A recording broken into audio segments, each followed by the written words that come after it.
7 సార్లు పోటీ చేసాం, 6 సార్లు గెలిచాం. ఏ ఎన్నికల పైన మీటింగ్ కూడా నేను ఒక్క హామీ ఇయ్యలే.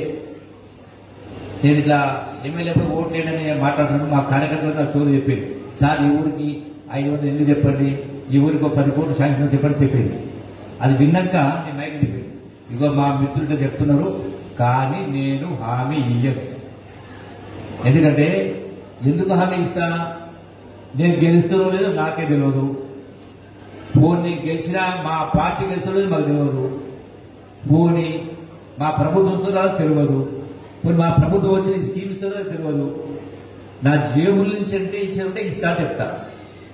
మరి ఎవరు ఇస్తారు కదా ఏమని తెలియదు. దానికి అది మోసం మాట అవుతుంది కాబట్టి నా హామీ ఇవ్వలేదు. ఇప్పుడు కూడా మీరు అడిగిన ఆమెతో ప్రయత్నం చేస్తా.